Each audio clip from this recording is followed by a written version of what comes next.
you're wearing a sweater that was selected for you by the people in this room from a pile of stuff.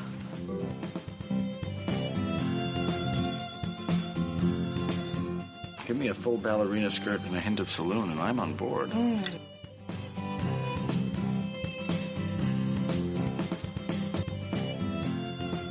have a hole in my stomach!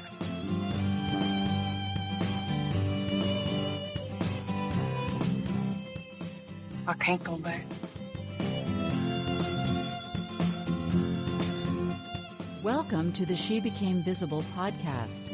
I'm your host, Renee Steelman. This podcast is my story. It's your story. It's our story. It's all the stories of all the women who one day knew that it was time to remember who they were, who they are, and stand up and be seen.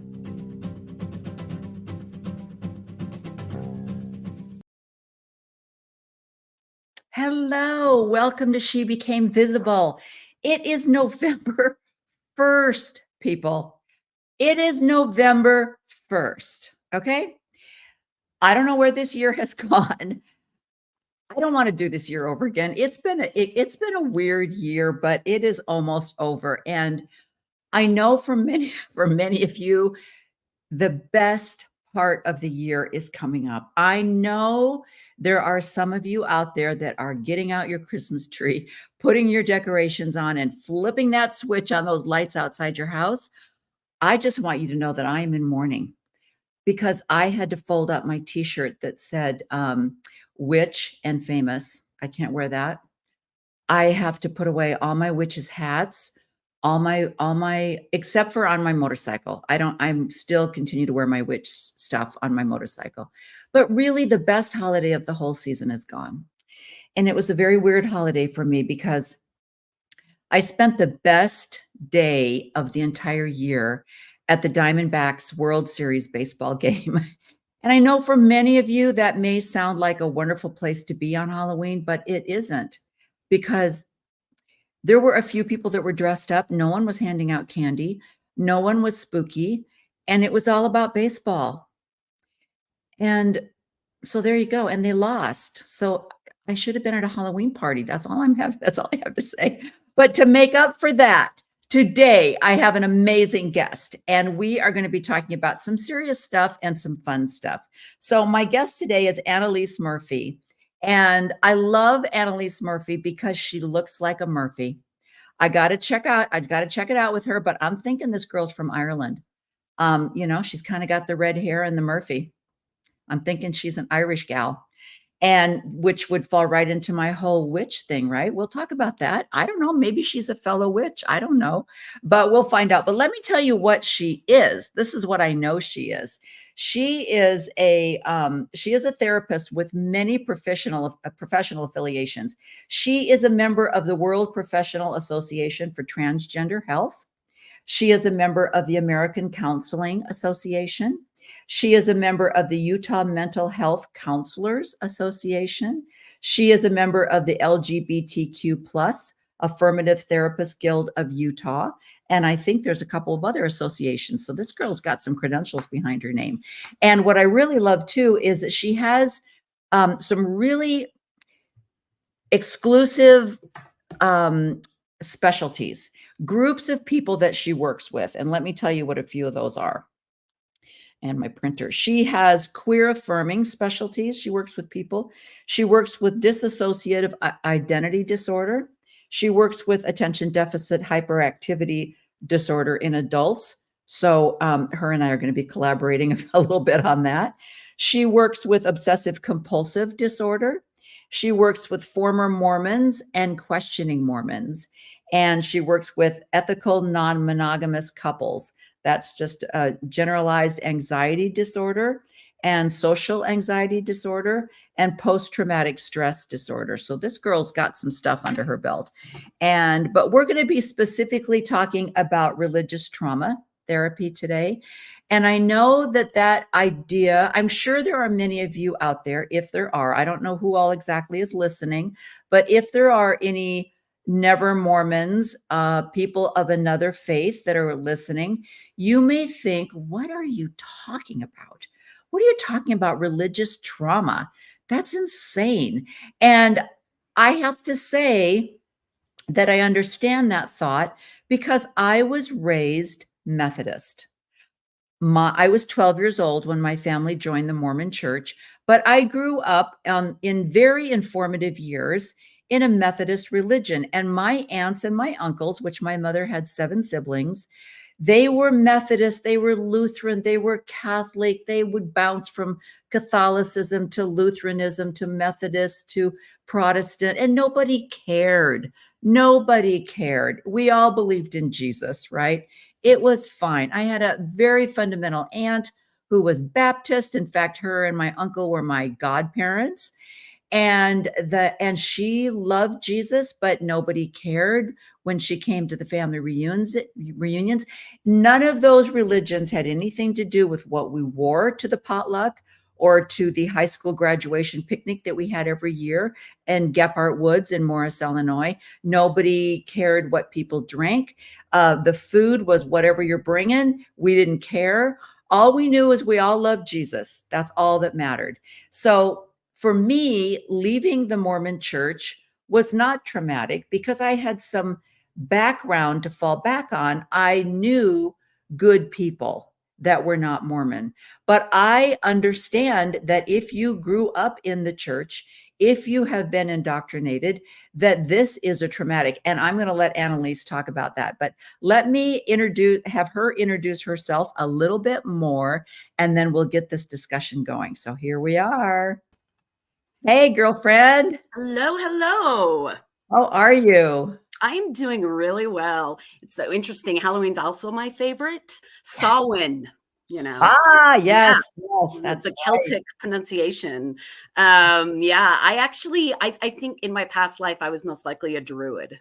So okay. specifically with healing and all that. So that would make total sense. So when you've done your 23andMe and your ancestry.com, are you going back to the land? Danish, Scandinavian, Irish, and English.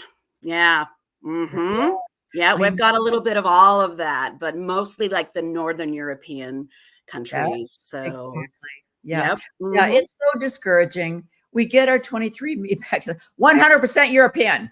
Yep. I'm like, oh, well, that's exciting. I mean, well, it's funny you talk, and the reason my ancestors came to America was actually because of the LDS Church. They joined back in the early, movement when Joseph Smith sent all of the people to Europe to preach. So that's actually how we ended up in America. So otherwise I might still be in Europe. Who knows?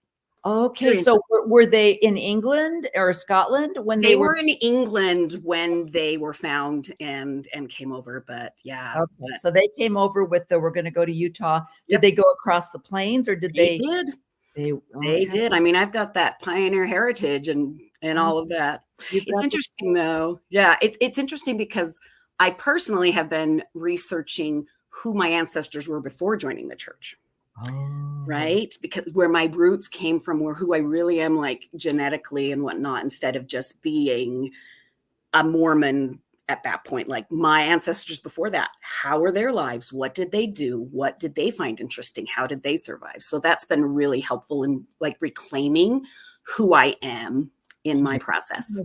See, that is fascinating because I think when we get engulfed in this pioneer idea, first of all, we put them in a trek in our mind, a visual trek. So, and that goes along with the music. So we're singing, they're dancing, their bonnets were white, their clothing was pressed and clean and starched, and they had funeral potatoes from, Missouri all the way through. Yeah. And that's how we envision them. Yeah. And when you start doing more history, you read especially the British people that came over, and they weren't farmers and they weren't pioneers and they weren't survivalists and they had no idea and they were just dying and they were freezing to death. And so it's the idea that we go past that. Oh, my great grandmother was a pioneer and she was so strong, and because of her faith, it's like, well, what was she doing in England before she came over that made her the strong woman that she was, or whatever the story is that we tell? What was she looking for that made her join the LDS church that she was promised, and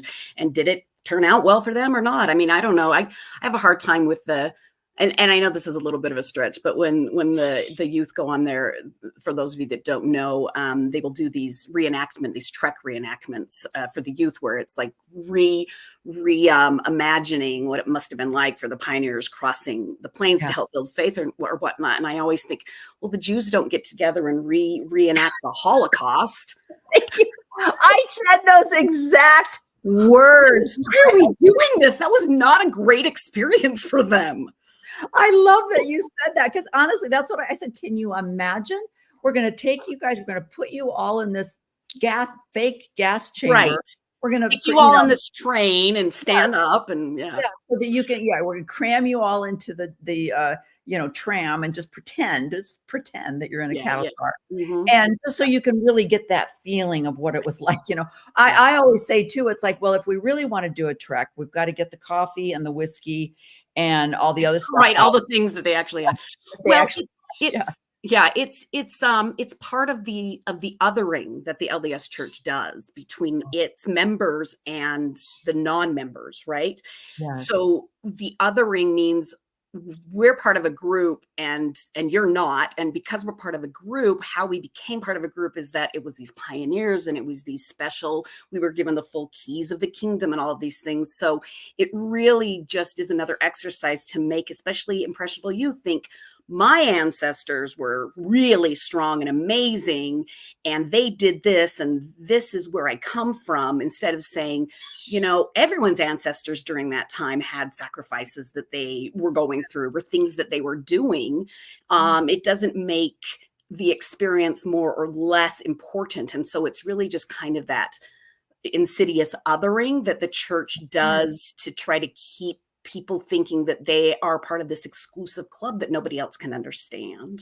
Yeah. I mean, you're so right. And I was even so indoctrinated that when I read Devil's Cove and they expressed the fact that these weren't the only people on the trail, there were other pioneers going out there at the same time. And I remember there were?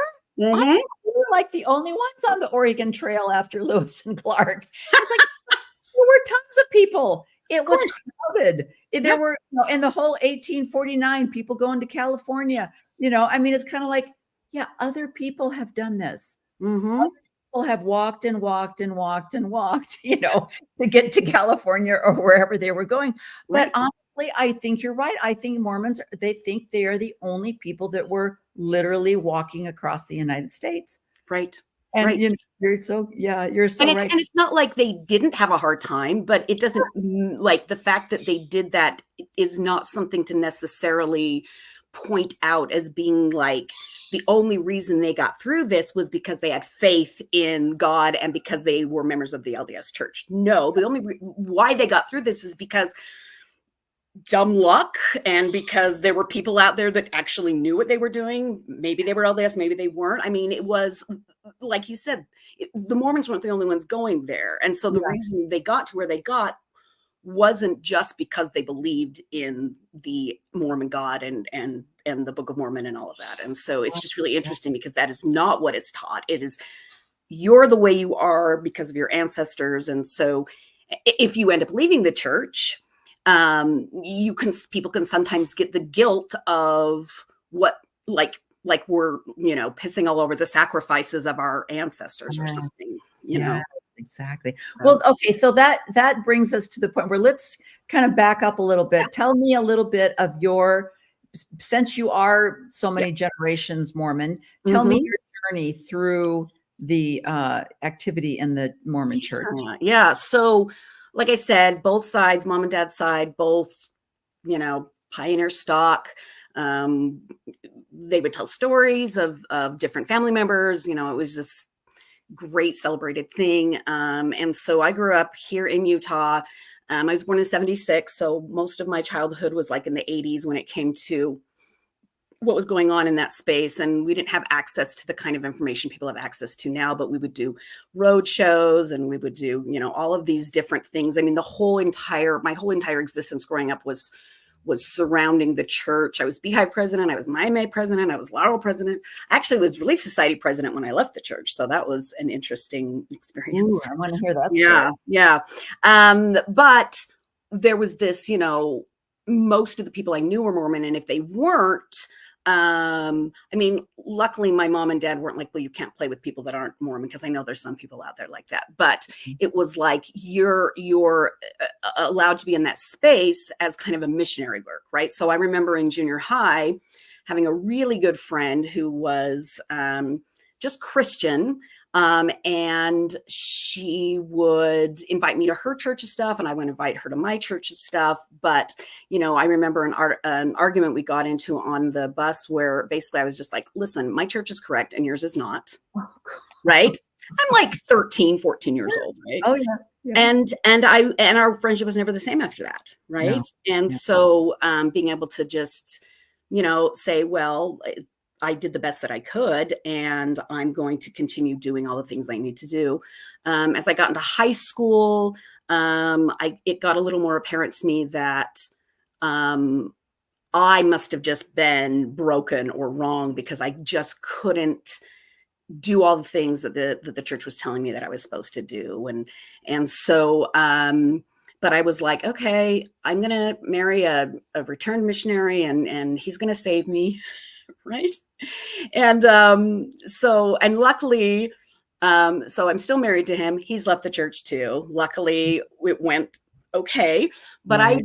And I've talked about it since this is not going to be news to him, but it was like, well, you are really just, he's white, cisgender, straight, a bit of an introvert. So he didn't get in much trouble, like whatever. And he was the vision of, okay, this guy, if you marry him, he's going to like drag you into the celestial kingdom. Yeah. You can't get there any other way. Right. Yeah. Yeah. So we got married and we have 2 kids that I actually had. I had a miscarriage, then 2 live births. Then I've had a miscarriage and then a son die at 4 days. And through that whole time, I was, like I said, Relief Society president. I was primary president. I was doing all the things. And I just never felt like I could live up to what it was supposed to be, what I was supposed to do. Yeah, right. And so then I remember my oldest, who is now 20, but was in junior high at the time, told me she had a bad dream. And in her words, it was, she had dreamed about some other guy in her class and he was naked. And she felt such guilt and shame about that. And I said to her, it's just a dream. It doesn't mean anything. And she's like, I know, but she didn't say I know. She said, okay, but why am I dreaming that? And I remember at that moment thinking what I should say to her is, well, pray about it. Ask God. I know. Ask God, what's going on? Is there something you need to confess? And as I'm having these thoughts, luckily there was enough protection of my child, maternal instinct, that I was able to just be like, I'm not going to say that to them. There's nothing wrong. She doesn't need to repent of anything. Right. And so that was the first time that I was like, wait a minute. I've been praying my whole life to be better, to not be a sinner, to not be this person that can't get it together. Right. And it's not really worked. So why would I give a solution to my child that had not worked for me? And then when my son passed away, that was really for us the kind of breaking point of saying, what is going on? Because Mormon doctrine was very unclear about where my son was, right? He was only 4 days old when he passed. And so there were people saying, well, he's your guardian angel. And then there were people saying, well, you're going to raise him in the afterlife. And then there were people saying, he's what, but he's not grown up. And so I was like, so there's a baby just floating around somewhere that I'm supposed to just trust. It was so bizarre. And I thought, well, if the church is don't have your ears pierced more than once, surely they've got to have answers about where the babies go after they die. The only thing I was able to find was in a talk that Joseph Smith gave at a funeral from a man named King Follett. Mhm.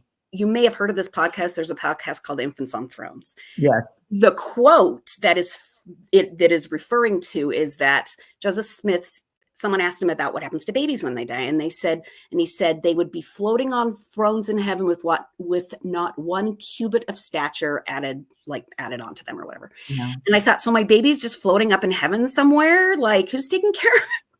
Like, what's going on in this space? A throne? Yeah. A throne somewhere? It's so weird, right? And then I really started saying, okay, let me look into the doctrine even more. And then I started listening to Mormon Expressions, which was the podcast that kind of helped me really deconstruct. And then I went to my husband and said, I don't think it's true. And I don't blame him now, and we laugh about it, but in typical, LDS male privilege, and just, I would say, male privilege in general, he said, don't worry about it. I'll find the answers for you. And yeah, right? Isn't that nice? So he starts reading all the stuff, right? He's like, I don't want you to read it though. Like, I'll find it. Yeah. And I was like, okay, he's the priesthood holder. I guess that's how it works. Because you're moving, you're going through this is your mother part. And so to protect you, so it was, I mean, it wasn't like malicious or anything, but it was interesting because we both just went, well, that's the way it has to happen. Yeah. What else are you going to do? And about 6 months later, he came to me and said, so I think I'm also leaving the church. Which was so surprising. I love that because I love the idea when you listen to conference talk and you listen to these people, they're like, don't read anything, don't talk to anybody. Right. They make it out like there's a secret society out there with a full-on, dialogue of anti-Mormon, Satanistic, ritualistic stuff. Yep. And it's called church history. Oh, I know, right? Well, that's where he started. He started like on those essays that they had published because that's about the time we left. Yeah. And he was like, he was looking to answer my questions versus looking to confirm an answer he already had. And I think that frame of mind gave him enough space to be able to really actually examine it so that he could explain it to me. And then he realized, oh, wow, there's a lot I don't know. Yeah. And there's a lot that doesn't make sense. Yeah. As adult humans that have been a member of this organization, faithful and almost, 40-hour a week dedication type people. And yet you get grown 65-year-old men that have served as stake presidents and mission presidents. And you tell them something, then they're like, that's not true. Right. And then, then you say, well, the history of the church, volume 4, page 497.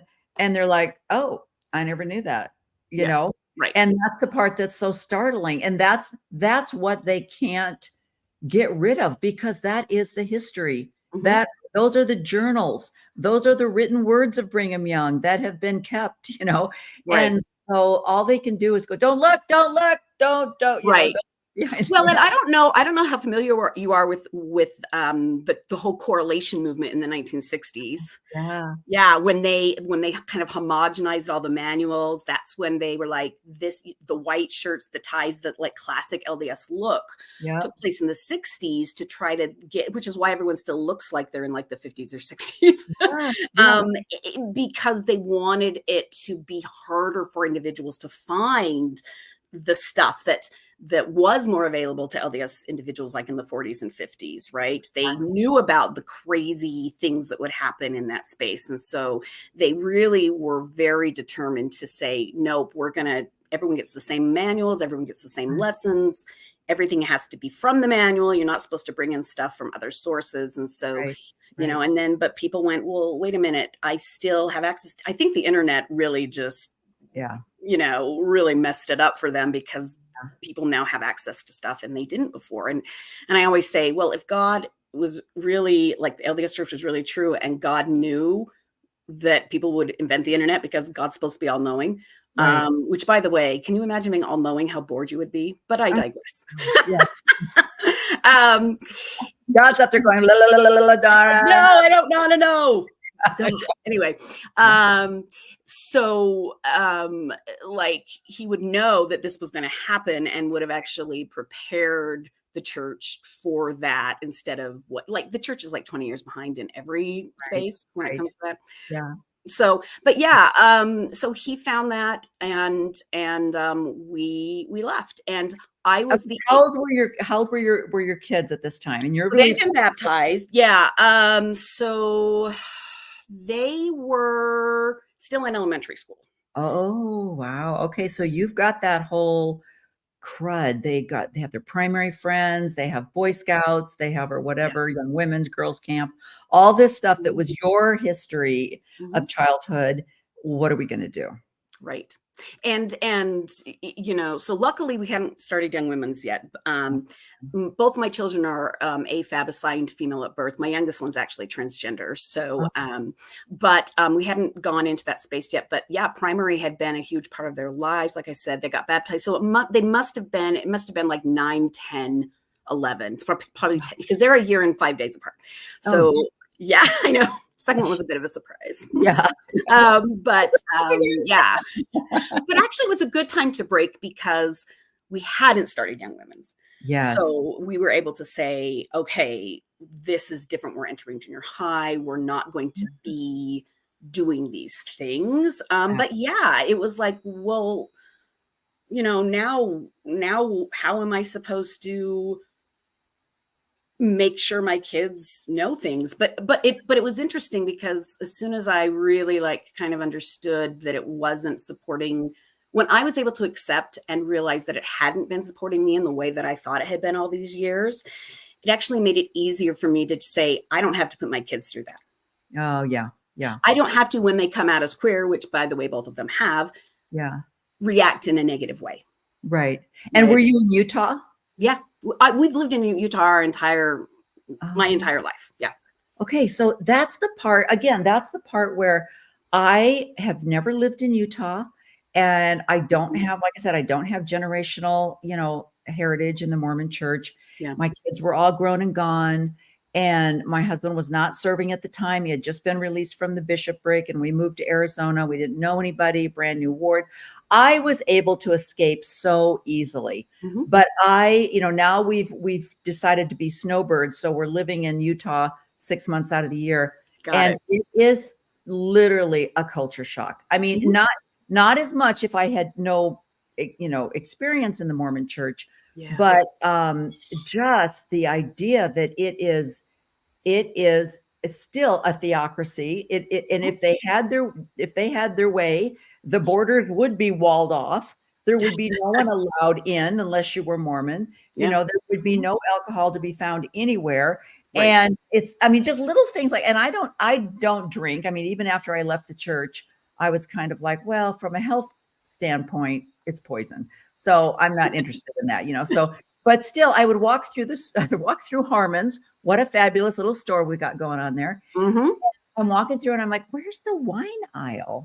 There's no wine in this store. All you can get is some 5% beer. That's like kombucha. Yep. And I was kind of like, wow, okay. And then we get back to Arizona and I'm walking through AJ's, which is similar to Harmon's, a family-owned, Trader Joe-ish type place. This 5 aisles of wine, and vodka and whiskey, and I'm not saying that's a good thing.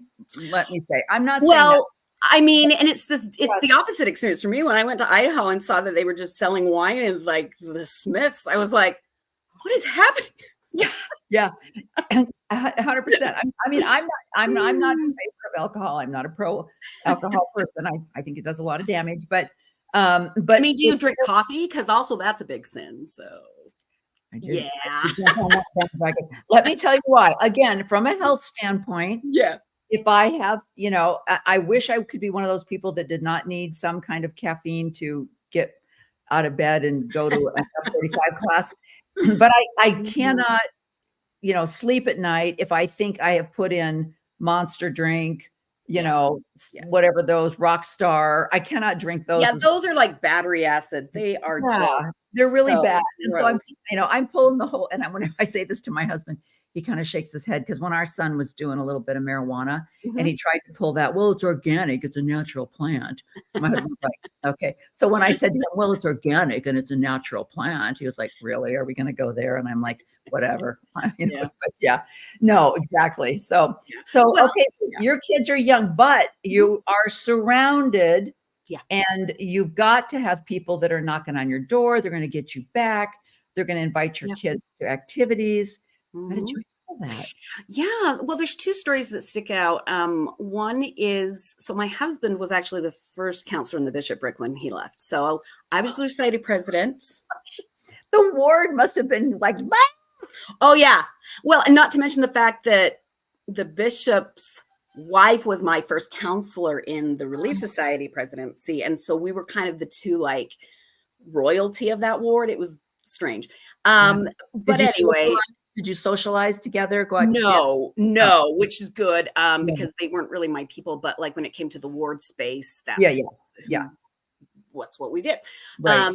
But anyway, yeah. So the first was when the second counselor, well, to explain, my husband went and talked to the stake president and basically said, hey, I, because it's a first counselor in the bishopric is a stake calling. It has to be handed down that way. So he went to the stake president and said, which he didn't need to do, by the way, but, it was still like trying to figure out how to navigate getting out. And basically he said, I don't believe the church is true anymore. I know I'm in this position. I need you to release me and put someone else in this role. I cannot be in this space anymore. It's disingenuous. I'm too honest of a person. Also, he had sat in on quite a few courts of love, which is what they call the disfellowship excommunication when he had been on the High Council before he was the first president or the first counselor. And so that was part of what he said. He said, I was sitting in those going, I don't have the right to judge this person. I don't have the right to, destroy their lives in this way. It doesn't feel very loving. And so, he listed a couple things. And the stake president, I kid you not, in the middle of his explanation, stops my husband and says, I don't want to hear it. I know your heart and I know you will return. Now you can leave my office. Oh, okay. Okay. So my husband was like, oh, well, okay. I'm not though. So I never did. It was like 12 years ago, right? But it was so funny because of the way that happened. The next week, the second counselor comes and knocks on our door and we're like, hey, how are you doing? And he was like, I've come to get the manual. Because back and then you couldn't get your hands on it unless you had that authority. Yeah. Right. Well, now it's online. And it was online then too, but it was so interesting that this man in the church didn't understand that the manual that the members of the bishopric had would be accessible online, So we got to get it from us. Otherwise we go out and put it online. I don't know. It was just so funny that he didn't say, how are you doing? Or what's going on? It was just, hey, we need the manual back. Oh, wow. And so mine was like, okay, here it is. We need the safe numbers too. We're going to change. We need the nuclear codes back. Yeah, exactly. Yeah. So that was interesting. And then the one that was really hard was, actually, we'd been pretty close. She was the Young Women's president. And when my oldest turned 12, they, of course, invited her to come to Young Women's and would come by with cookies and little gifts and knock. And my daughter would always say, I'm not interested. Thank you. And she'd be like, okay. And so one day she came and she knocked and I answered the door and I said, hey, listen, I know that in those meetings every month through, in the bishop's office with the heads of all of the different auxiliaries, you guys sit there and talk about the ex-Mormons or the inactive Mormons and how to bring them back. And I know that the bishop is very clear on saying, hey, Young Women's president, it is your responsibility to make sure that these young women come back to church, basically, right? And so I said to her, I am relinquishing you from that responsibility. You have literally fulfilled your end of the bargain, your end of the contract between you and the bishop, between you and God. And I do not want to have any more contact from you, but I don't want you to feel like, oh, if I had just pushed harder, it would have been fine. I said, no, I've been there. I know what's going on in your brain. I'm taking that responsibility from you. I will be responsible for my child's salvation from this point on. Right. And I said, and if you do come back and stuff, I will not hesitate to call the authorities and say I'm being harassed. And she actually said, thank you for that like explanation. And they didn't come by again. Wow. Yeah. But because I was in it so deep, I really understood the pressure of what it is to be put in these callings and to feel responsible for people that you really have no responsibility for. But because of the calling and because the way the church is set up and because they're lay people being called to these things, they're told you have this special gift from God in this calling, and that's going to give you more responsibility and also ways to like bring people to God. And so you feel like you are somehow letting God down because he supposedly gave you these special abilities. And if you can't do it in the way that, everyone in the ward or the stake is telling you to do, you're like, I'm going to be held responsible in the afterlife for these individuals that don't ever come back to church. Right. And that's funny too, because before the pandemic, I remember, I'm trying to remember why I was there, but we're meeting with the ward mission president, and he was not the ward mission leader. Yep. And he's going through this list of people, and he's saying, okay, now these people have asked not to be contacted, and these people have asked, and so what we're going to do is we're going to assign this group to you and this group to you. And I was like, excuse me, didn't you just say they've asked to not be contacted? Yep. But it was like, no, that doesn't matter. Yeah. No. And God knows best. And since we're the true church, God wants them to come to church. And so it doesn't matter what they want. Yeah. And I know that it's like the bishopric roulette. I know that just depends on the bishop and how he handles things. And this particular mission leader was a little bit clueless of like that too. But I remember when you said that as a mime maid, being called to be the mime maid president of the class. And I remember the bishop saying to me, now you understand that your responsibility is not just the girls that are in our ward, but all of the mime maid age girls in our ward boundaries. Yes. And that stuck with me forever. I was like, oh, okay, I get that. It's everybody. And, and I think they say that about the Relief Society president, the bishopric. And I know, even, Russell Nelson is like, I'm not just a prophet, I am the prophet, to everybody.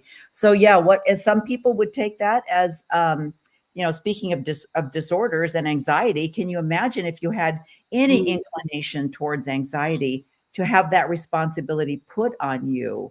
Would it would be life-threatening. I mean, I can't even imagine. So, so you've survived living in Utah, school and seminary and sports and everything. And your kids have flourished and you've all managed. Did you seek out any other kind of spiritualism at all as a family? No, we did not. I think that everyone was like, we don't want to be fooled again. Yes.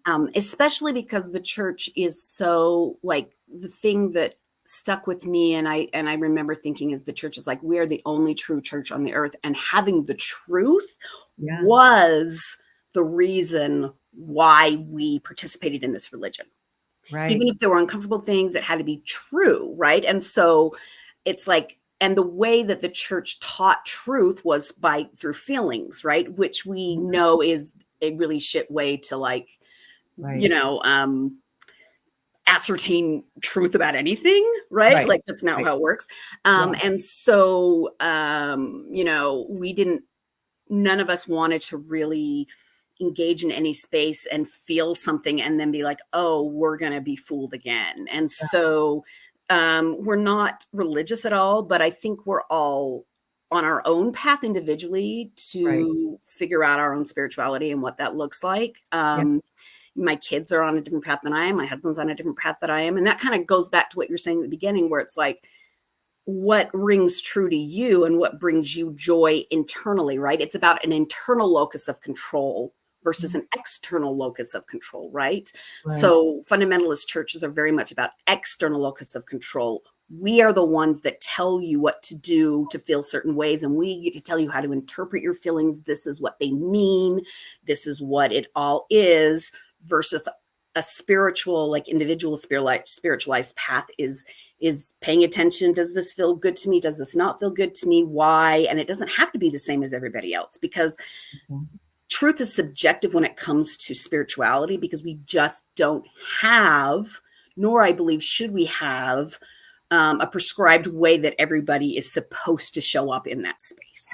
Yeah. You know, when you mentioned Mormon Expressions and Infants on Thrones, and these were all podcasts that I fell into that really brought out so much of the history and your polygamy. And I was re-listening to Naked Mormonism with Bryce Blanknagel. He's going to be a guest on our show in a little bit. Nice. And he said, towards the end, he said, I had a friend recommend a documentary to me called Kumari. And I was like, oh, write that one down. So so I found it on Prime Video, and it's exactly what you said. It's a young man who was raised in, I think, Boston, and his parents were Hindu, and so he had the look, he was raised Hindu. His parents, even though he was an American kid and they lived in America, they wanted to make sure that he knew he was Hindu, and they taught him all the rituals and they participated in all of it. And he said, I had a grandmother that I loved, and she did her rituals every day. And so he decided to take on this persona of a guru, grew his hair out, grew his beard, put on the flowy gown. And he said, I copied my grandmother's voice and her way of speaking. And so the documentary talks about he acquired a group. He had 15 followers. But what was funny is the entire time, and I shouldn't spoil it because just go watch it. But of course, it is an example of how people can get attached to charismatic leaders. And when people would meet him, they would say, I felt a connection to you when I first met you. I can see the blue light around you. You've helped me I've lost 70 pounds because of what you've taught me. And I've found myself, I mean, everything.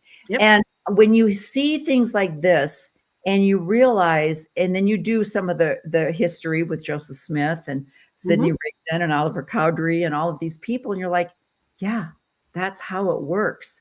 And it does, when people say, well, when you leave why do you have to become an atheist after you leave the Mormon church? And it's exactly what you said. It's like, well, first of all, I'm gun shy now because I don't want to show up a couple times and then have you sign me up for the ladies' women's club that I now have to get out of. And I'm not, I now have to go back through all of Mormon history. Now I got to go back through Christian biblical history to get that whole schmeal. And so you do just get a little gun shy. And the sad thing is, Annelise, and I'm sure this is what you do in all your specialties, is teaching people to trust themselves. Intuition and to be okay with who they are. They don't, and I just saw someone else made a thing where it's people say, it was Hanks. It was Julie Hanks. And she just said, and tell me if you find this, people don't know who they are when they leave the church. They have no self-identity whatsoever. And I've had people say that to me, well, what do you want to do? What are your goals? And and I'm like, I don't know. First of all, I think I've spent 2 acts of my life. I've only got 1 act left.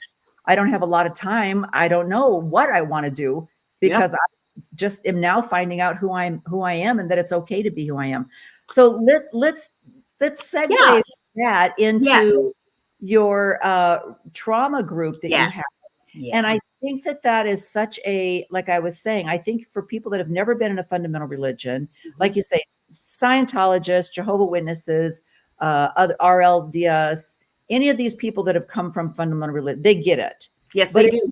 If you've just been born, if you're just Methodist or Nazarene or Baptist or whatever, you're just like, what's the big deal? So we moved to this country. I just joined the Trinity Church instead of the Church of Christ because it's Baptist, whatever. Right. And I understand this whole trauma thing. So with your group, where are people coming from, and where do you do it singularly or do you do it as group therapy? Both. If someone wants an individual experience, then we'll go where they are and figure it out. Which is I love group. I love individual therapy. I just love therapy. It's just so enriching. But with the groups, I have 2 groups right now. I'm thinking of adding a third, actually. I think for people that live in Utah that have never been Mormon. Because they also experience that, like you talked about, the culture shock and like how do you make friends with someone if you walk out the front door with wine and they all of a sudden won't talk to you again. But the groups that I'm currently running, one is for individuals who are just barely, like I said, questioning or are barely out and are like, what is happening? What do I do? I'm drowning. I'm angry. I'm confused. I don't know how to trust myself. And so that group tends to be individuals that, like I said, are still like, is it true? Is it not true? But I feel like it might be, and I don't want to be angry all the time. One of the things that I noticed, so when I first left the church, we went to, and I think a lot of people do like ex-Mormon meetups, parties, groups, stuff like that to try to like process. And there was one individual at one who said, yeah, I've been going to these things for 15 years. And I just remember thinking, but your identity is not you. Your identity is an ex-Mormon, right? And I don't like the idea of an identity. And, and some people say former Mormon, post-Mormon. I was raised Mormon, because you don't want your identity to be an ex of something else. I love right? that. Yeah. You don't want to be like, someone's like, who are you? Oh, I'm an ex-Mormon. Oh, okay. But Mormon's still in your title. It's still in your identity. Like, just be a human being. What does that mean? Right. And so I thought, oh gosh, we've really got to help people stop looking backwards and look forward and just live their lives instead of being stuck in this cycle all the time. And so the first group is a lot of psychoeducation about things like, how do you, because, it's taught be in the world, but not of the world, and talking about like, how do you be of the world? How do you keep safety, right? I mean, it's like you're in your 30s or 40s sometimes, and people are like, how do I order a cup of coffee and not look like an idiot at the store? Right? I don't even. Yeah, like what? And like, I don't know, like, how do I decide if I want to try alcohol or not? How do you do that in a safe space? But also a lot of it is education about the way that the church has a lot of psychoeducation about A, how trauma works, which we'll talk about in a second, and B, how the church has specifically on purpose done things to keep you in a space of not actually ever knowing who you really are, right? Because they've told you you're a child of God. Yeah. That is your identity. Right.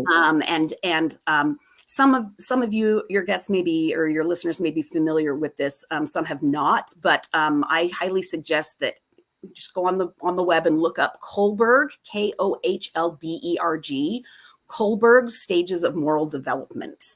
And it's a theory that basically talks about the ages in which individuals learn to become the behavior and the actions and the thoughts, how you grow and develop, right? So like the first stage is, they call it blind egoism. So only like yourself and the norms are recognized. And so if you think of a toddler, they're in stage 1, right? It's all about what they can get. They don't care about anybody else's feelings, right? And then stage 2 is they see that other people have different goals and they either conform to those goals or their norms, or they decide, I actually don't want to do this.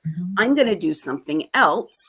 But they look to authority to like, this kid is doing something wrong, but who says that? The teacher or the parent or some kind of an authority. And so they're like, I'm the person you come to if you need to know is this right? Is Right. this wrong? Right. Right. And then stage 3 is recognize good and bad intentions. And so this is actually the stage that many LDS people or fundamentalist individuals never really actually get beyond or even get to. A lot of people are stuck in that stage 2, which is I pay attention to authority, and Yes. authority is what tells me what is good, what is bad, right? And so the next stage up, when it talks about intentions, and that's when people start to go, and this is where the moral growth of people normally happen. Like these are normal stages people go through, right? Right. The top is stage 6, and that's when like people that are functioning in stage 6 are the ones that are like, the government has said this is wrong, and so we're going to go out and protest. Right. Okay. That's that social justice piece of like, we're really thinking for ourselves and Right. feel moral about what we're doing. But stage 3 is when people start to go, wait a minute. I was taught that Joseph Smith was this type of person, and I now have information that he was actually this type of person. And maybe his intentions in marrying Fanny, whatever her name is, were not pure.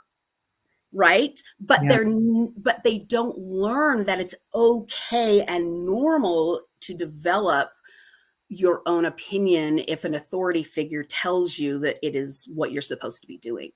And if that authority figure is a prophet who speaks from God, and God is the ultimate authority, how would you be able to develop that moral integrity of it's okay if I ask these types of questions. So that's one of the things that it's really important as people start to like figure out how to figure out who they are.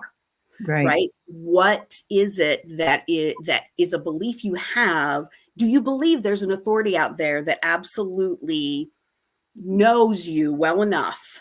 Yeah. What age do they place that normal, that behavior? Yeah, the norm. Yeah. So let me actually quickly look at this slide here. I was just thinking I should put that up and put up a slide for people to follow. And how does it follow like James Fowler? And I think there's another stages of faith, stages of Richard Rohr has a whole.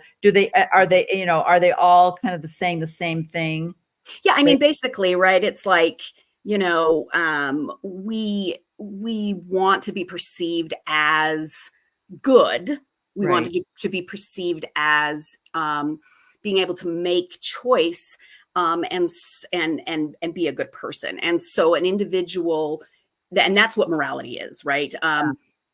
And so when a person doesn't have that internal control or understanding of what it means to be a good person or a bad person, they have to use authority, right? So elementary school age is about the time when that most children are still like, the teacher said to do it this way, so we're going to do it this way. Yeah. Junior high is and high school is when they start to say, wait a minute. Yeah.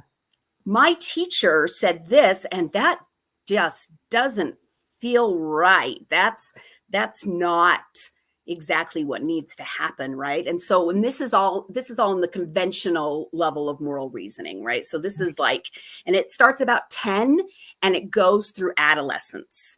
But by the time you're an adult, you should be able to have grown into the post-conventional stage, and that's where morality takes on more of an abstract orientation. It's not tied to anyone's like personal or social norms.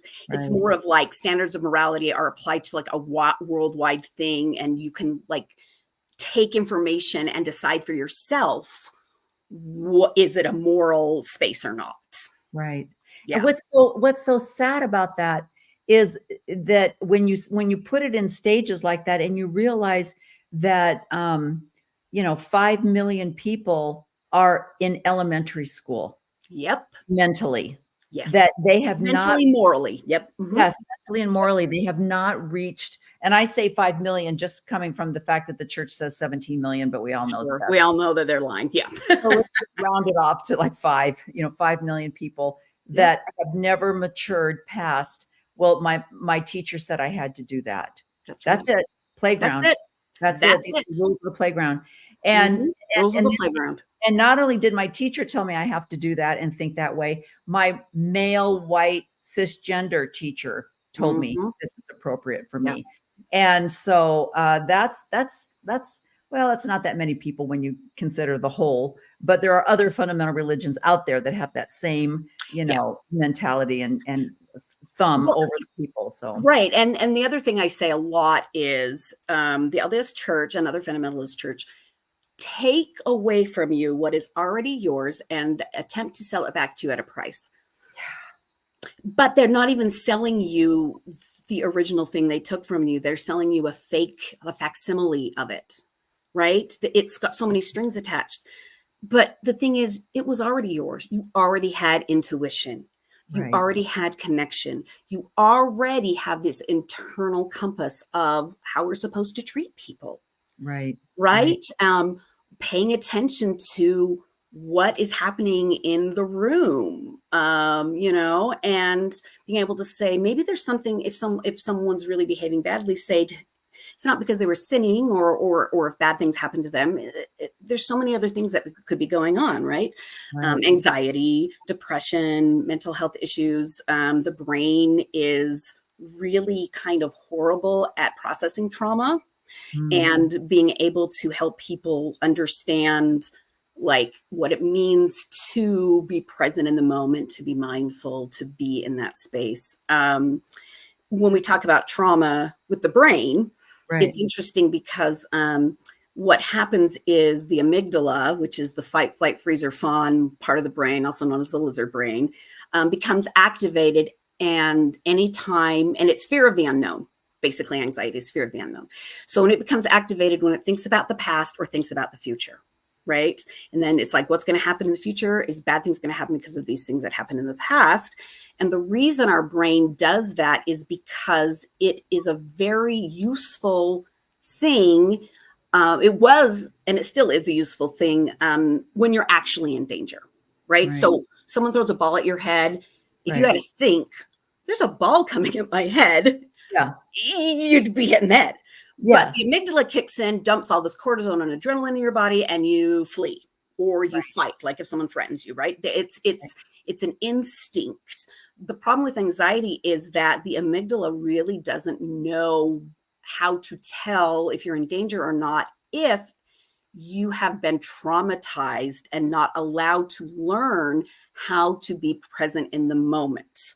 And so if someone has told you your entire life that if you masturbate, you're sinning, and you end up and you do it anyway, the amygdala is activated and saying you're in danger. And what you're in danger of is being ostracized from the group. And that's an evolutionary process that all of us as humans have, because we haven't ever evolved our amygdala beyond needing to be part of a group.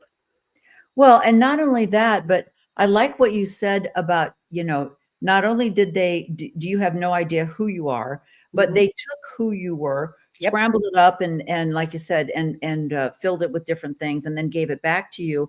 And so, they're very big proponents on families, right? Family is a woman and a man. That's right. And they say, well, you bring different strengths to this relationship, and it's important for children to be raised with both a mother and a father. But then they take away the mother and they say, but really it's the father. Right. Because as a mother, if it was true that they respected and honored the different roles of these different sex, then you would say, let's look at what a mother can read her children's faces and look at her husband and say, you need to be quiet. You're scaring the crap out of them. Right.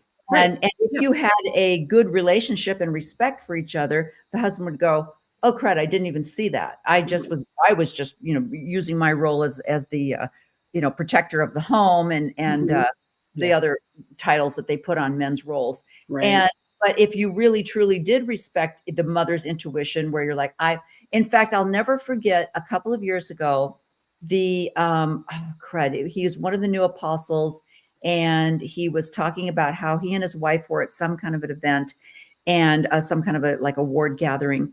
And the mother said, where's the baby? Where's one of the little toddlers? And they're like, we don't know. And she said, I just knew in my gut that something was wrong. I needed to go find the baby. But the husband was like, that's fine. It's fine. It's fine. So then they go and the baby has fallen into a tub of water and drowned.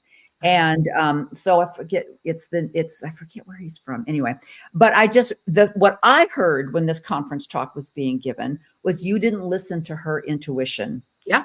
But that was not the message at all that was given. The message was something else. I don't know, priesthood, something else.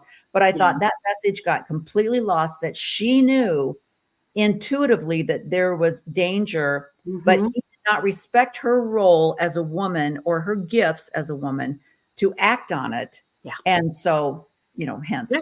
So, and then she feels like I don't have the right to have intuition. I don't have the right to have this. It's not something that I have. Right. Exactly. Because there's a power that takes authority over that intuition.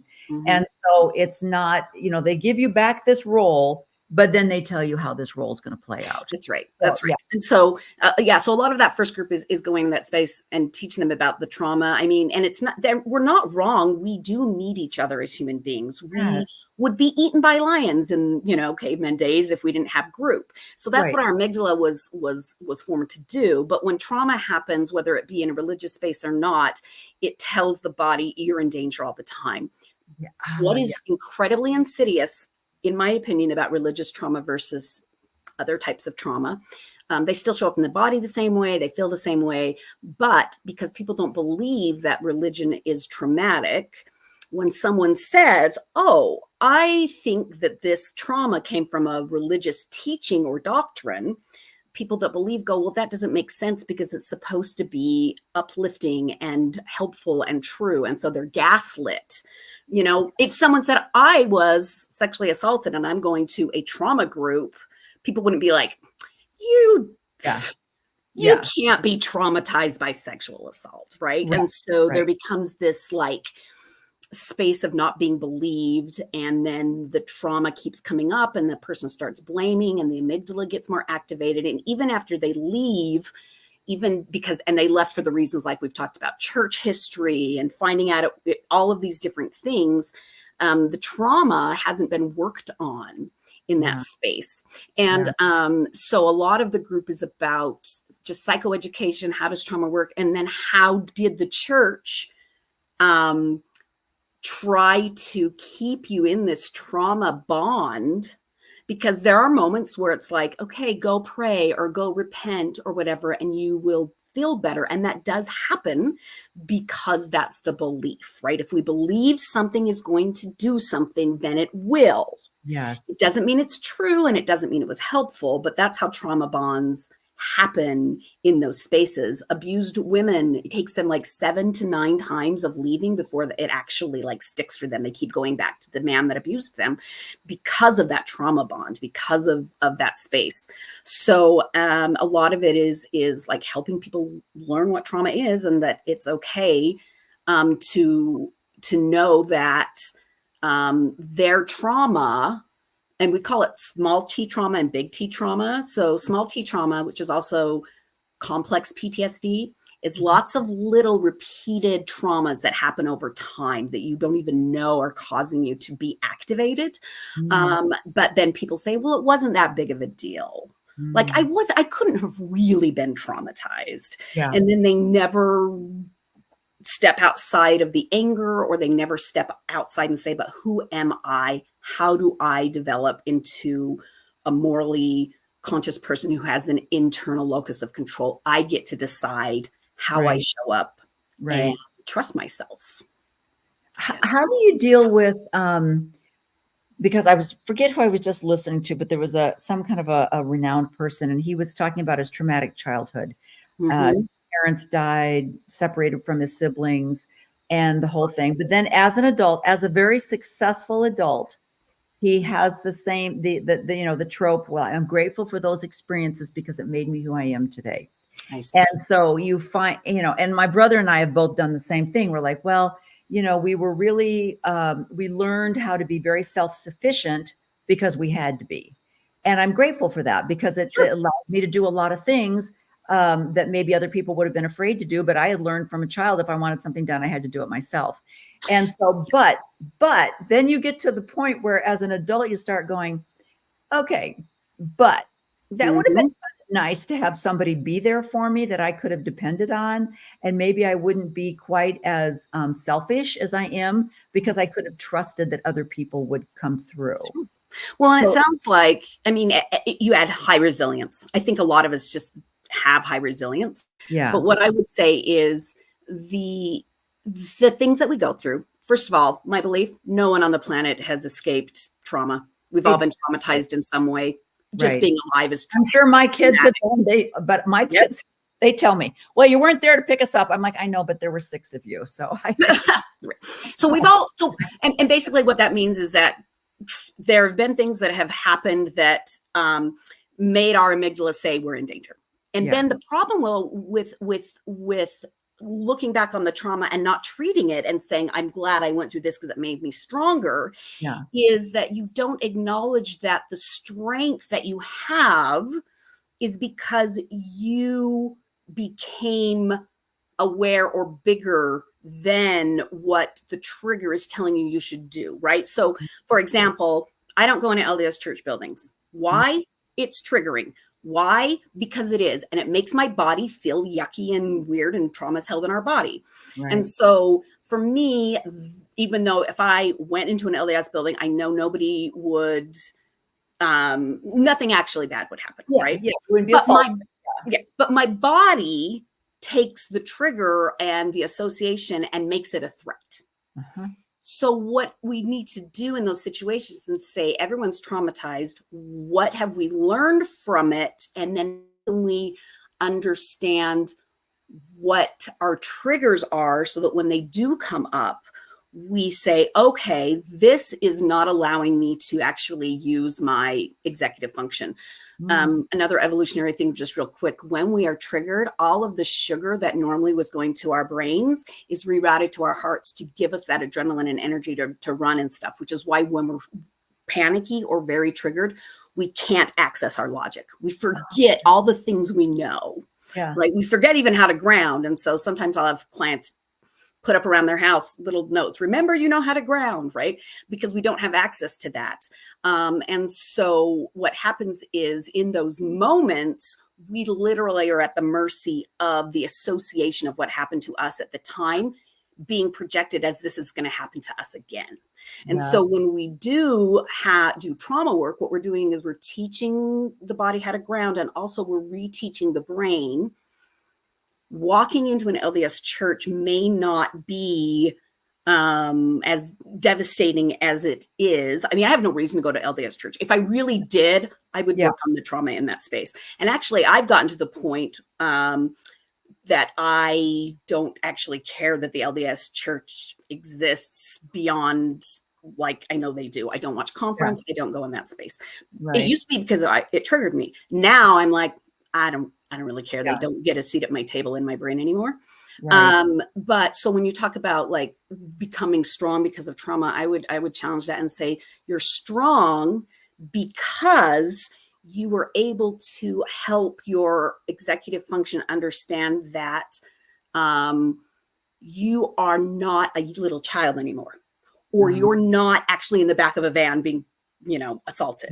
Right. And so, and you can be more empathetic to those that have gone through those things, but it's teaching your brain how to actually recognize the difference between real threat and perceived threat in that space. Does that make sense? Yeah, totally. And it reminds me of the thing that I heard one time where they said, your physical reaction to something is a physical reaction. Whether you're standing in line to get on a Ferris wheel and you're nervous and you've got butterflies and you're a little bit frightened and you're thinking, I could die on this stupid carnival ride. That's the same emotional feeling as something else. So if you can look at it that way and go, okay, I have a little stage fright, or I'm a little nervous, and then take that as, am I triggered, or is this a physical reaction And am I in danger or not? My brain might be confused. Yeah. It's interpreting what my body is doing as danger. And that's what trauma does. Yeah. If you weren't traumatized, you'd be like, oh, this is just nervous butterflies and I'm fine. The Ferris wheel's not going to die. Yeah. But if there was, like, let's say you had been in some kind of other different type of carnival accident, even if it wasn't the roller coaster. Right. Then it would be trauma informed. Yeah, exactly. I like that word, trauma informed, because like you say, it isn't until you've lived long enough to have things happen. Like you were saying, I hear a rustle in the bush and I think, is that a tiger or is that the wind? And if you've had experiences with family members or tribal members that have gotten eaten by tigers, you're like, it could be a tiger. So I don't know, but I'm out of here. That's right. But like your experience, we, our youngest son was born severely disabled, and I had 5 healthy children before that.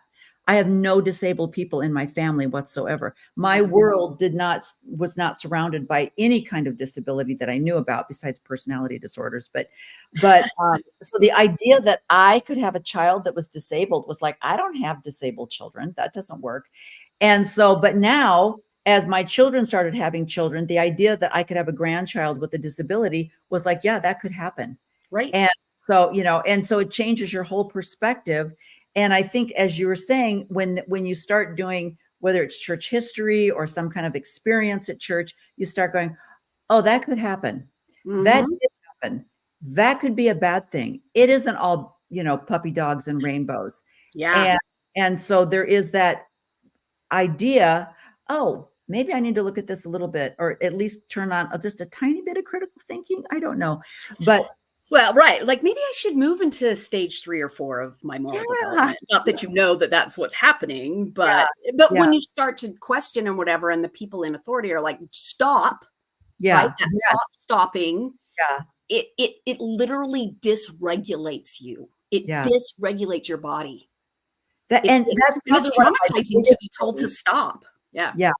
I mean, when I listen to conference, mostly because I'm still fascinated that in 2023, they think they can get past this, that they can still say things that, like you said, they said in 1960, and you're like, you can't say that anymore. Right. Nobody believes this anymore. I know you're 95. I know. But nobody believes this in the real world, But I like that. In the outside of the Mormon corridor, nobody believes this. Yeah. And my husband is still an active member of the church, so I watch it just in case they're bringing back polygamy, because I want to be informed. So like, fair. Yeah. But they did a lot of talk about tithing, and I thought, people still honestly believe this. And I would say to my husband, like I would say, how do you guys get together? How do you 3 married men with financial stability get together as a bishopric and decide that it's okay for that single mother with children, with an abandoned husband, that she has to come over and clean the church on Saturday morning on top of a full-time job to make up for the welfare that you're giving her? How do you sleep at night? And he'll say, oh no, they love it. They love that they can give back. And I thought, that's because they've been indoctrinated to be told. I mean, it's Stockholm syndrome. Exactly. Yeah. Well, right, because they're like, no, that is the way to blessings. That's right. That's exactly right. And it's like, well, you just want to say, if you go down to the food bank, they don't ask anything of you. They will give you food.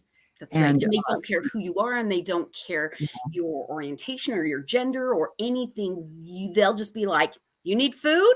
Yeah. We're feeding you. That's actually one of the other reasons I love Halloween so much, is it's like the one day of the year where everyone gets candy. It doesn't matter who the children are. It doesn't matter if they're teens or adults. I give candy to everyone. Yes. I don't make them go, how old are you? Or, you better say trick or treat. No, there's no conditions. People show up and you say, grab a handful of candy. Happy Halloween, right? And where there's just such joy in that experience, like being able to just be in that mode and say, you don't have to prove anything to me to be treated like a human being and for me to give something to you. And I love that correlation. I love that correlation. You're right. And they come to you're like, oh, yeah, we don't do princesses here. No. I'm sorry. Yeah, we only do Star Trek. So Yeah, guys so aren't. you Yeah. go. I think there's a Star Trek house down the street. Like, I think Exactly. they're giving out candy to that group. Yeah. Yeah. I love that. I love that because you're right. It's like open the door. I don't care if you're 16 or 17. If you've got a pillowcase and sunglasses, I'm like, whatever. Sounds Yep. good. The fact Yeah, that you're I'm like, you get to participate in the joy that oh, is available to you, and it doesn't matter if how much money they make, right? yeah, It's no, one of the like. I mean, you don't Christmas is great, I know. guess. I mean, I have issues with Christmas, but it's so determined by like economic status, the way that people celebrate, but not Halloween. Nope. Halloween You're is just have some candy, kids. Have That's some candy, exactly. adults. And Yeah. I loved when you, like you said, when we lived in Oregon and we lived kind of in a subdivision that was kind of down, and people would at the top, they would park their car and let their kids out because it was a subdivision. So you could go house, house, house, house, Yeah. house, house, house, first, Yep. 3 miles in between each house. Yeah. And I love that we had, like you were saying, I have no idea where these kids came from. All economic backgrounds, all different socioeconomical backgrounds. Mhm. And it's just like, oh my gosh, you are so cute. You know, Yep. I don't know who you are, where you came from, what your parents did for a living, anything. It's like, here's some candy. I love that analogy. That makes me love Halloween even more. So Right? Yeah. Oh, you're welcome. There you go. that is the way people think, or that is the way they advertise church. Yes, they We do. love you for who you are. We Come welcome. on in and we'll give you candy. No Yes. strings attached. Oh, wait. Yes. There are They so many just strings go, attached. There's so many. many, right? Yeah. Well, and then I do want to talk a little bit about my second group that I do. So Yeah. the second group is for people who mostly still live in Utah and don't know how to live in Utah, and it's basically like curiosity towards an authentic life living in Utah, because a lot of people can't leave, right? I hear so many people say, well, we just got to get out of Utah. And if that's their solution, go. Yeah. But how about reclaiming Utah as Right. a place where there is community, there is like joy, there's so much Utah has to offer outside of the LDS faith, Right. that it's sad that, you know, people go, well, I got to get out of this state in order to feel healthy, right? Yeah. So we do a lot about, yeah. Because I thought to myself, you know, having been in New York for a few times in the fall when a lot of Jewish holidays are starting, and you would see that, but I don't remember ever feeling as though if I'm not Jewish, I'm not comfortable in New York. Right. And so I thought, but Utah has got to be the only state in now it might be more in the South if you're not in a fundamental Baptist or, you know, but yeah. something like that. Yeah. So I could be speaking without the knowledge, but I just feel like Utah is one of the places of the few. There we go. like you say, and there are so many beautiful things about that, the hiking and the landscape and everything that's beautiful about, and there are more and more people that are coming because of that.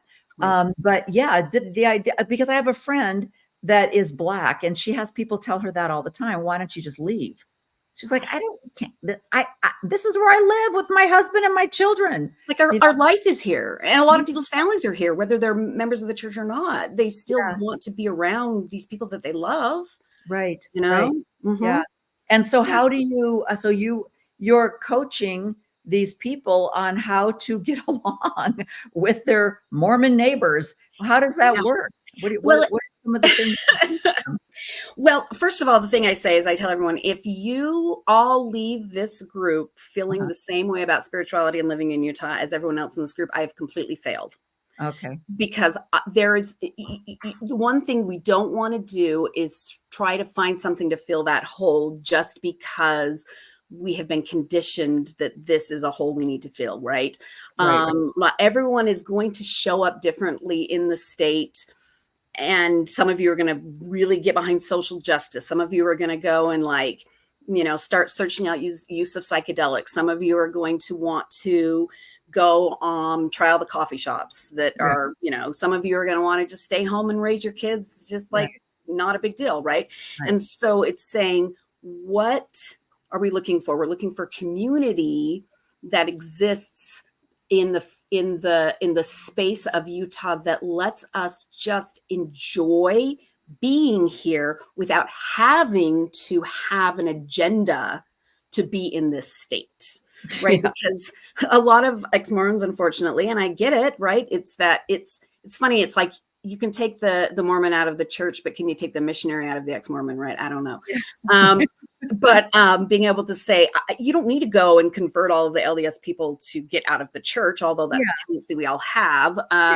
But what you can do is say, my community are going to be the people that are doing the things and are interesting to me that I am going to either create myself or search out and show up and say, let's do this. Let's be in this space. Let's investigate this. And so a lot of it is just about how to help them develop. How do I know what my values are? Okay. Right? What are my values? Am I moving towards them? Am I moving away from them? Why are they my values? What can I do in my life that's going to help me feel authentically part of spaces that align with my values? And be able to say, we want Utah to be a safe space for everybody that lives here. Right. What does that look like for you? Does that mean you go on Capitol Hill and say, hey, the transgender law is shit? Yeah. If that calls to you, do that. Right. If it doesn't, don't feel like you're a failure in that space. If you say, I want to just, mow my lawn on Sunday and not have my neighbors. Yeah. With no shirt on. Shirt on or in a bikini or something. Right. And not have my neighbors come out and say, what are you doing? Right. Yeah. Being able to say, hide the children. Hide the children. Yeah. How are you going to be okay knowing you can't emotionally regulate anyone other than yourself? There you go. There you go. It's a lot about like emotional regulation. How do you show up strong in those spaces? And we're not out to prove that we are correct, right? And I certainly don't want to be, it was so interesting you brought up that story about that documentary. The one thing I really don't want to be is Ginger Zen Therapy cult leader, right? Annelise, cult leader of the ex-Mormons, right? I want to be in the background and just say, let's figure out a way that you guys can come into your own. And there's no right, wrong, or way, right? People want, it's interesting, even in individual therapy, there's some people that want my approval as they're leaving the church, that I tell them they're doing it the right way, right? And I'm like, does it feel right to you? Yeah. Why are you doing it this way? I literally don't think about you when you're not in this room. Right? Like, which is how I have to be as a therapist. Yeah. But, to say, examine it in yourself. I have this, it's called a values card sort. You can just buy them on Amazon. It's a bunch of values, and I will do it with clients whenever they're struggling in knowing who they are and what their identity is. And it changes over time. What are your values, right? Yeah. Lay them out, choose your top 10. Tell me what they mean to you. You get to describe what they mean. You get to decide how you show up in those spaces. Right. And so that's a lot of the focus of that second group, is just creating a space that people can walk in and say, I like, or I want to stay here. Or even if I don't, I don't want to be an ex-Mormon. Yeah. I want to be a person who is worthy to be here, because when I walk outside, the sun shines on my skin. And that is enough. Yeah. That's so fascinating that you have a group of people that are coming to you to learn how to be an individual person. Yeah. Right. And the idea, I mean, I don't know one of the beautiful things about moving to Arizona was we live in a community, and I have no idea what the religions is. I know there's one lady up the street who let everyone know right away, I will have Bible study in my home on Monday mornings. You're invited to come. And she let everyone, we knew right off the bat that this is a very Christian woman. Right. But I honestly don't know what denomination she is. I just know that she loves Jesus and she studies the Bible. I don't know what denomination any of the people are on this street. And yet we all seem to, we can take each of us individually for their personalities, their talents, their hobbies. Right. That's how we get to know them. Yeah. Like the community is not about the religion. Yes. And the fact that you have to have people in therapy to say, how do I live in this place? Yeah. With this weird culture that's over. And I'm sure, like you say, it is a culture. And I don't separate church and culture because I know that they are the same. Right. Or that one comes from the other. So, and I'm sure it would be like moving to, Saudi Arabia. Right. And I've got to know, but I don't think people actually understand. It is the same as moving to Saudi Arabia or, to another country. I lived in Japan, and there were certain cultural things that were okay and things that weren't okay. And so it really is like moving to a different country when you move to Utah. Right. So, well, that's why I was like, I'm thinking of actually doing a group for people that have never like been in it, so that they also can feel and find their space here. Right. And little cards that are like, like when I lived in Japan, I remember I worked for, after we moved back to the States, I worked for a Japanese owned travel agency. And I would say things, and I had a group of students that had arrived and their teachers had arrived with them. And I was just being myself. So I'm just like, oh, guess what? One of the host families canceled, but no problem. I found another one. And my boss was like, could I speak to you? And he's like, don't you ever let them know that a family was canceled and that we did not do our job. It was that whole save face thing. Right. Culture.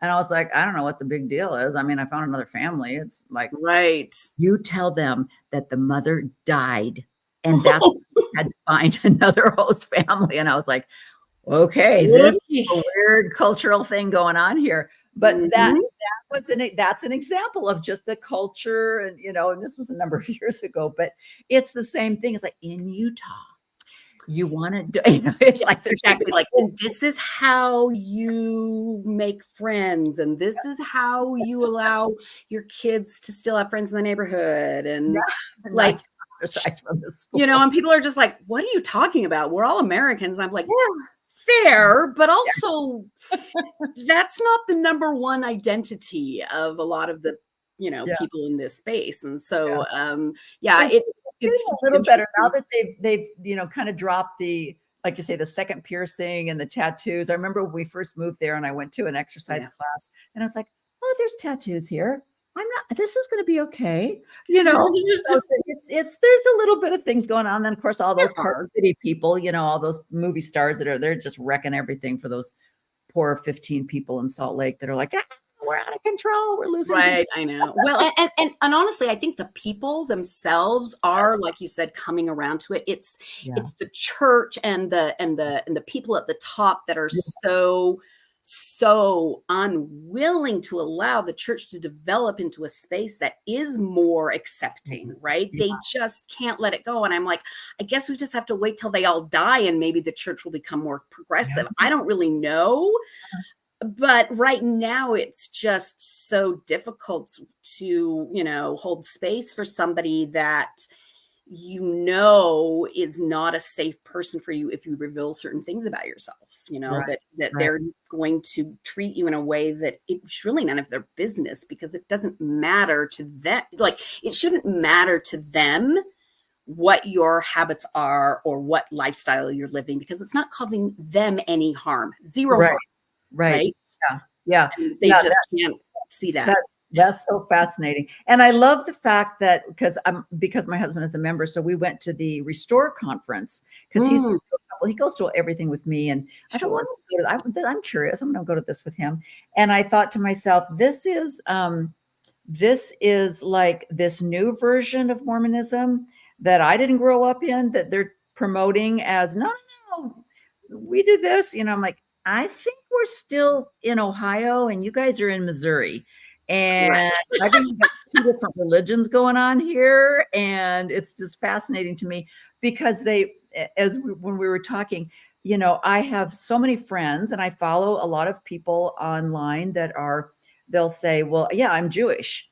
And I go to this, I have a female rabbi and I eat pork and I'm Jewish, and this person is, I was born and raised Catholic. I went to Catholic schools. My boys were baptized And I don't know when the last time I attended mass. I can't even remember the last time. Right. And but they still call themselves Catholics and they still call themselves Jewish. And but Mormonism is one of those fundamental religions where you don't get to call yourself, a Mormon.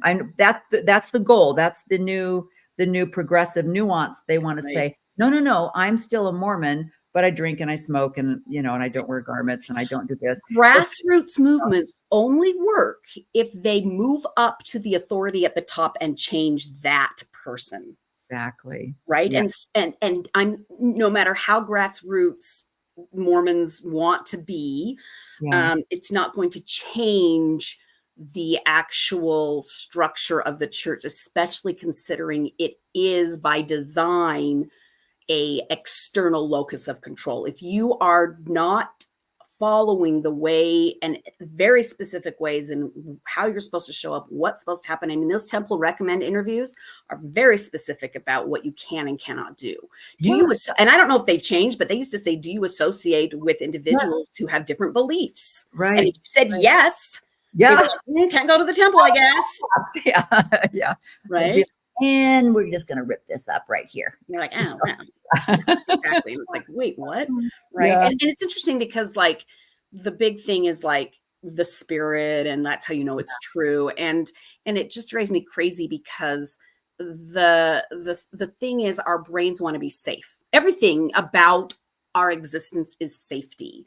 And so if we are taught that feelings of safety because we belong in a group, because it's how our brain's been wired to believe these things for safety, that must translate to what you feel safe about and do has objection or unobjectionable, right? Can't be questioned truth behind it. Right. So when people say, I know I feel good when I'm at church, I say, I'm sure you do. I absolutely am sure you do. And if it doesn't cause you any harm, great. Stay in that space. If though you notice, oh, it's causing my child harm who has come out as queer, what do you do with that? Do you hold space for your child? And then do you say, how can I be an advocate for them if they actively know that some of the things that are taught in this space go against who they are? Right. A lot of people really struggle with that as well, where they're like, how can I reconcile feeling amazing in these spaces? And they worry about losing the spirit, right? They worry about losing the ability to feel safe. Yeah. And so and so in both of my groups, it's like, how can we help you return to a feeling of safety in the lifestyle and the choices and who you are now? It doesn't need to be, I was at point A and now I'm at point D, and you don't need to explain how you went from A, B, C, D. You just say, I was at A and now I'm D. Yeah. I know it. And that's all that matters, right? Bearing testimonies drives me crazy because it's so insidious in like people saying, this is how I know the church is true. And then they lay out their travel dialogue or whatever. Yeah. And you're sitting there and you're supposed to be like going, okay, I want to feel the way they do. So I'm going to do the things that they do. Yes. And if I do the things that they do, that will be part of my journey. And then I will be more secure in that space, instead of saying, I'm really glad that made them feel safe. Yeah. I absolutely don't think that would make me feel safe. And that's okay. Right. Yeah. Yeah. Well, this has just been so fascinating. Tell everyone again, just maybe name off your specialty groups and then how they can get a hold of you. Yes. And if they're interested in joining or they'd like some more information, what's the easiest way? Yeah. So my website is gingerzenTherapy.com. If you go there, whether you want to join the group or do individual stuff, there is right on the front page, there's a new appointment request button. And then there's also a button for the Leaving the LDS Church groups. Click on that. It will take you, depending if you want to do individual therapy, it will actually take you to my calendar and you get to choose. And I'm accepting clients right now. I take some insurances. It's all on there. You get to choose the day and time that I have available plug yourself in there and we'll meet. I do telehealth or in person. With the groups, they will be starting again in January. They are not, unfortunately, covered by insurances, but they will be 5, and they're cycles, and they're 5 sessions, 2 hours each. Mondays are the group for the people that are just barely out of the church. And then Tuesdays is the group for curiosity about living in Utah and whatnot. They meet in person 6 to 8 on those days starting in January at my office, which is located in South Jordan. They have some nice big conference rooms that I can use that we'll be doing there. That it's a psychoeducation course. And go on there, sign yourself up to get emails. And then as soon as I get more information about when exactly it's going to start, you'll get an email and you'll be able to sign up that way. You can pay in full at front, or I will do payment plans because I don't care one way or the other. And then, going back to my specialties. So obviously religious trauma. And then I do a lot of work with dissociative identity disorder, which is, and just wanting to throw that out there for those of you that suspect you have it or have maybe worked with therapists in the past that didn't know what they were doing. I am a firm believer that system integration is not the goal. So if someone has been trying to tell you, you've got to get everyone integrated, run. And then I do adult ADHD. We do a lot of therapy on kind of like, hey, load the dishwasher 3 times. It doesn't really matter. A lot of just being kind to yourself in that space and figuring out how you function differently. I also have ADHD. So this is a personal thing for myself as well. It's a gift. Yeah, it's a gift. It does have superpowers. So, it's fine. OCD, I do exposure response therapy with that. And I actually wanted to mention this. If you have OCD scrupulosity, which is connected with religious spaces, and especially LDS, you were raised LDS, you have OCD scrupulosity, I am highly aware that there is an extra component to treatment of that because of the way that the church uses magical thinking as fact. And so there is and I've seen quite a few clients with scrupulosity OCD that they struggle with the magical thinking of confirming, because OCD wants to know 100% truth or 100% not true. And when the church is saying this is true, and they're trying to leave, OCD really grabs onto that. So just saying OCD, but also I understand the nuance between OCD and the LDS church. And then queer affirming, I have quite a few clients that are queer, transgender especially. I can write letters for surgery if that's something you're interested in. A lot of religious crossover and trauma from the queer community in this space as well. And let's see, what else am I forgetting? Generalized anxiety, social anxiety, a lot of that. I do depression, but it's every therapist does depression. So I'm like, if you just want a therapist to help you with depression, you can come to me if you want. But I try to be very specific about what I offer and niche, because there are so many things that people struggle with to find. So I try to fill up my schedule with people that really are specifically looking for those types of interventions. And then PTSD, because depression is such a large category. With all of the other specialties that you mentioned could be leading to depression.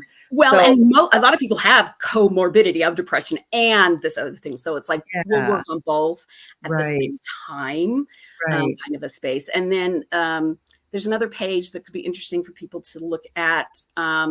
It's my interventions. And so if you're curious about the type of therapy I do, I use internal family systems, mindfulness, narrative therapy, Gestalt, and it explains the different types of therapies that I'm trained in. And so if you're also looking for someone that knows a specific intervention, there's information on the website about that as well. And then finally, on my website, if you're interested, I do, was mentioned at the beginning, couples counseling for non-monogamous couples. Ethical non-monogamy. And so if you are in an open relationship or polyamorous or whatever, and you're struggling in that relationship or relationships, that's something that I specifically have been trained in and with. And if you're interested, there's a tab on there if you want to read some research that I've done on ethical non-monogamy that's been published in a scientific journal. Just get a little bit more understanding of my expertise in that field. So yeah.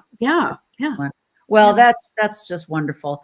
And when I get back to Utah, I'm going to be coming to a couple of your meetings because I think it's fascinating. And what I love about what you do is, unless you have been given some tools to find out who you are, even leaving the church as an ex-Mormon. Now, this is my non-professional opinion, but even if you leave the church and start attending some communities of ex-Mormons, unless you have some basic tools in your toolbox to learn who you are, you could get caught up in an ex-Mormon cult type thing that will also tell you who you are. So it's so important that you have some tools that you can learn before you get involved. Like you say, sometimes we jump from one fire into the next without realizing that we just still needed that authority figure to tell us who we were. Oh, I'm a Mormon. Okay, great. Oh, wait, I'm an ex-Mormon. Okay, tell me what to do.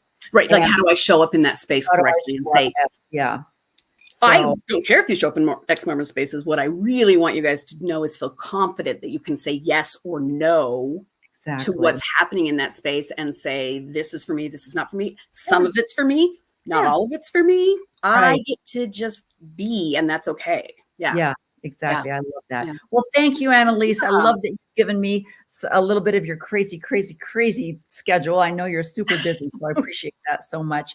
And I hope all of you and I will put all of her links in the show notes so that they can find you. And this has just been wonderful. So go about the rest of your day. And I know Wednesdays is your day off, and I took some of it, so I appreciate that. Now go and relax. And I will go release all of the energy and just enjoy sitting by my fireplace outside. So very good. What's the weather like where you're at? I mean, it's a little chilly, but it's not raining or snowing yet. So still have a beautiful blue sky, even though it's blue skies out the window. I like sitting by my fireplace when it's a little nippy outside, and I just bundle up and enjoy a beverage and just relax. Good. All right. Well, thank you. Thank you so much. Thank you for having me on. Oh my gosh. Is she not amazing? I just love that there are so many talented people out there. And, my motto is do what you do best and hire the rest. And most of us do not have time to be a professional in every area of our lives. And if you are looking for someone to help you find out who you are, to help you learn this new role that you've taken upon yourself as either an ex-Mormon or an ex-fundamental religion of any kind, I hope that you will turn to Annelise. And again, I will put her information in show notes so that you can find her. And I encourage you to maybe, put your information in her contacts and go and talk with her and see if there's something that she can help you with. And so I appreciate her spending and giving us some information and some of her time today. So go and enjoy your November 1st. November is a crazy month. I have lots of birthdays in November. And of course, we celebrate Thanksgiving here in Arizona. We bring all of our family to Arizona, and it's something that we look forward to every year. So I do love November, I will say. So thanks for joining me on She Became Visible. Remember that you can donate to shebecamevisible.org. It really helps the Mormon Discussions Corporation and everything that they do and all of the people that they sponsor. And also, I know it sounds crazy, but like, share, and subscribe. It's not just for me, it's for the algorithm. So if people are looking for what we have to offer, it makes it easier for them to find us. So if you wouldn't mind doing that, I would really appreciate it. So go and have a great day. And thank you for joining me today. Go and become visible. Bye-bye.